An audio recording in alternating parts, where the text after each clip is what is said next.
Hi, I'm John Barroso, the principal at Statistical Precision. We do Excel training, intermediate and advanced customer surveys and statistical analysis. Our website is on the screen. If upon finishing watching this video you still have questions, please go to the website. There is an email and a contact form. Do not hesitate to contact me. I'll be happy to help.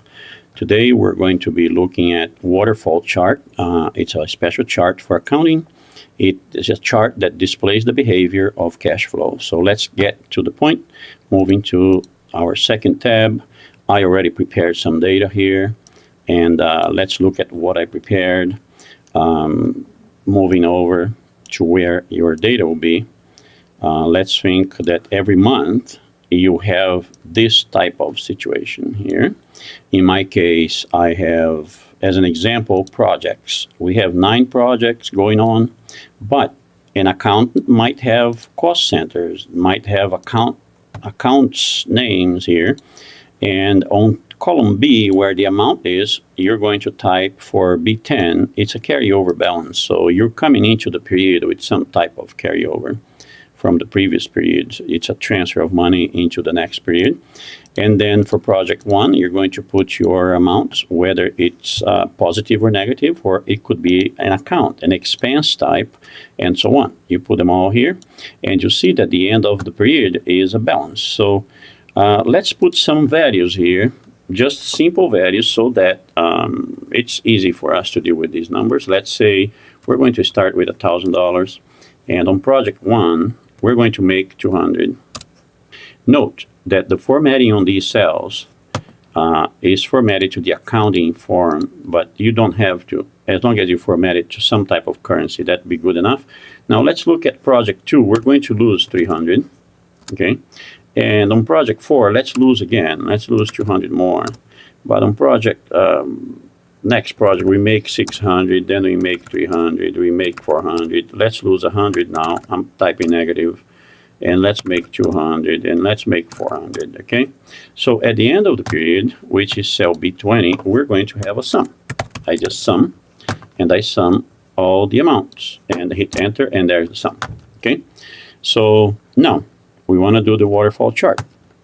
Well, I prepared 3 columns on the right. So what you need to do is to go to your spreadsheet and pick 3 columns. One is going to be called base, one is going to be called fall, and one is the rise.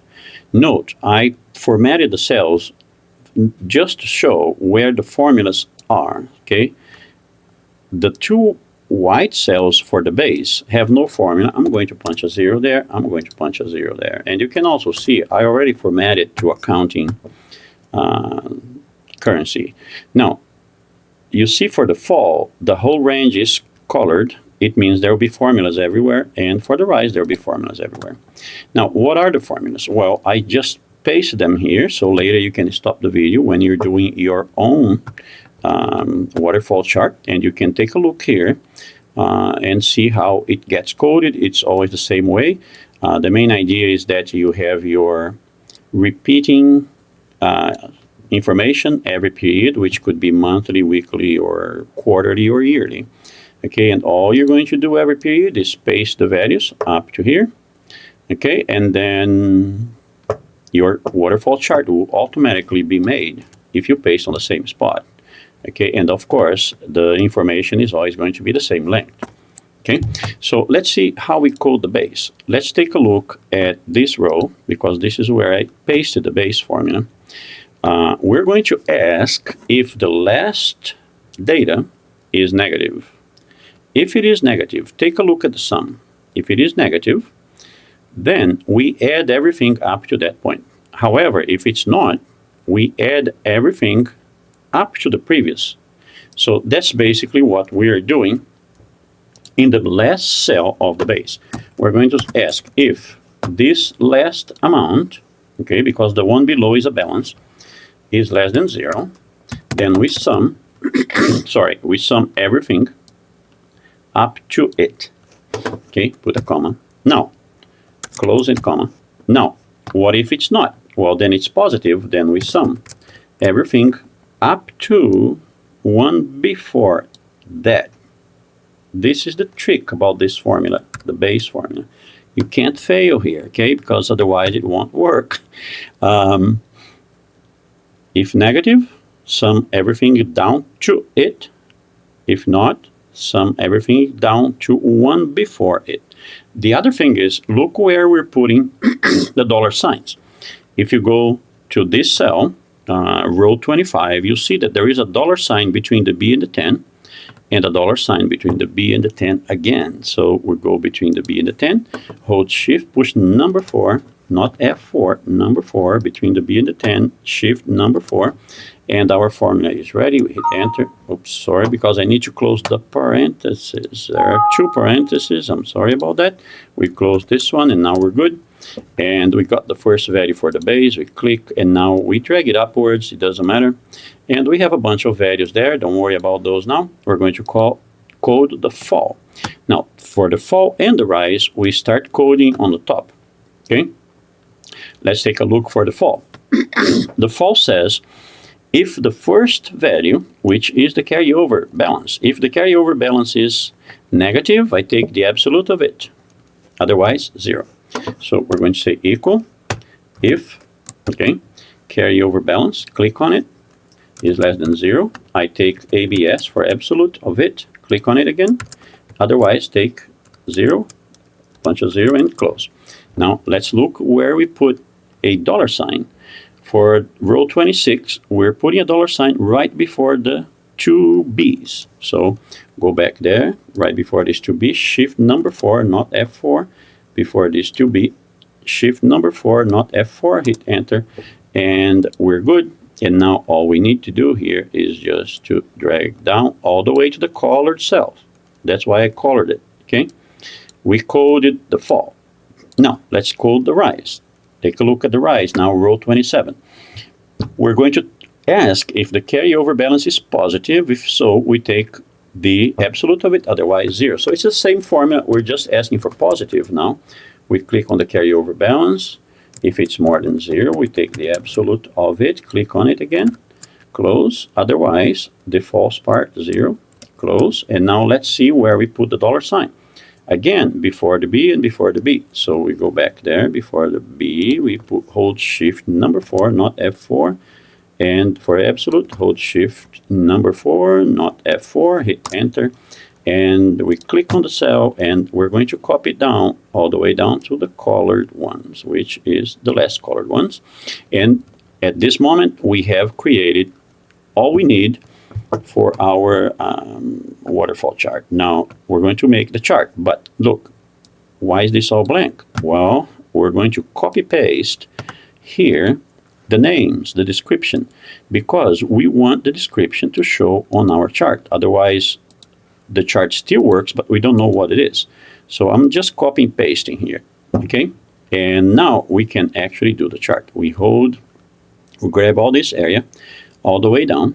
So it's taken from carryover balance through rise all the way down to end of month balance. We're going to insert, and it's going to be a column chart, but it has to be stacked. I chose 3D, you may choose 2D, your choice. I chose 3D. I hit click on it, and the chart is ready, but it's not quite ready, because if you look now, we're going to see that we have a bunch of blue bars, all right? So we want to click on the blue bars, okay? And we want to right click, and we want to format the series, okay? So by formatting the series, what we really want to do here on these blue bars is to go on this icon here, and on the fill part, we're going to say no fill, okay? And we're going on the border, and we're going to say no line. You see it jumps to solid line, we go back and say no line. And now it's there. Now, you can see that you may get different colors you don't like. We can click on this bar, and we know this is a positive, it's going up. So we can right click, and then for the fill, we put blue. Usually, you know, positives are blue. And now we go to the orange, which is a negative, it's falling. We can right click, and on the fill, we can make it red. So now the positives are blue, the negatives are red. You can do more formatting. I'm not going to be doing much formatting. I'll just call it here monthly monthly waterfall. You could call it cash flow or any name you want, and you can add colors and editing of other types later. I'll just quick format a few here. Maybe I'll click just on this wall here, just inside the chart, and put a bit of fill in. You don't really need to do that. I'm just adding here, and I'm not going to format any more beyond this. And there's our waterfall chart. So let's see now what's going to happen every month. Because the chart's ready, I'm closing, exiting out here, coming down, and this is the chart. And let's see now what happens. The carryover balance is 1,000. It's right there, row 10, it's 1,000. We went up 200, so we go for project 1, 200. Let me move over a little bit. So you see project 1 there. Moving this over there. All right.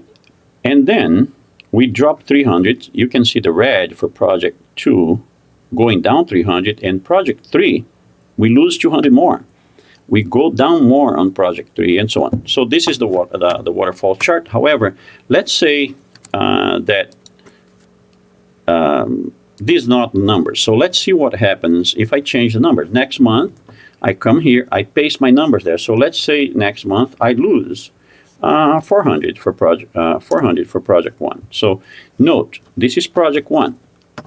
Previously, it was blue because it was positive. I typed a negative. So this chart has to update, meaning project 1 has to become red. It has to go down. As I hit enter, and it turned red. So now we have 3 negatives in a row. I'm going to take project 3, and I'm going to give it a profit of 500. It's red, but once I give it a profit of 500, it has to turn blue and go up. Enter, and it turned blue, and so on. So this is your waterfall chart. Thank you very much for watching, and if you still have questions, go to our website, statisticalprecision.com. There is an email, there is a form. Please do not hesitate to email me and ask questions. I'll be happy to answer, and you have a good day.